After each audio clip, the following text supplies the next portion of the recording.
हम सवालात हैं जैस्मिन जी जी जी आप जी आपकी इजाजत से कुछ जी जी बोले डॉक्टर फिजा प्लीज। जैस्मिन कुछ अहम सवालात उठाए जा रहे हैं, सदीक जान भी मौजूद हैं और शेख रशीद साहब आ गए थे, इसलिए सवाल दरमियान में रह गए थे। अहम सवालात ये सदीक जान, ये बड़े जेर बहस है कि कल अचानक मुल्क भर में जो इंटरनेट बंद कर दिया गया था, इसकी क्या वजह थी? इंटरनेट बंद करके राब्ते क्यों खत्म किए गए थे? इंटरनेट बहाल होने के बाद व्हाट्सएप बंद कर दिया गया था और इमरान खान पर हमले से 2 घंटे पहले बोल की नशरियात मुल्क भर में बंद कर दी गई थी। ये क्या हो रहा था? कुछ अंदर की खबर आपके पास हो तो।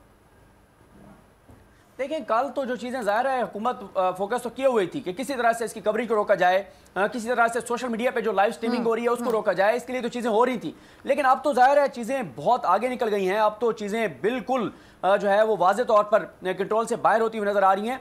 और जो इमरान खान साहब के करीबी लोग बता रहे हैं कि उन्होंने जिस तरह से जब वो ऑपरेशन थिएटर में थे वहां पर भी हमारे पार्टी के लोगों को इमरान इस्माइल साहब कनेक्टेड हैं। डॉक्टर फिजा सॉरी, आपका सवाल हमेशा ये वाला रह जाता है, इसी सवाल पे कंटिन्यू करेंगे, लेकिन इमरान इस्माइल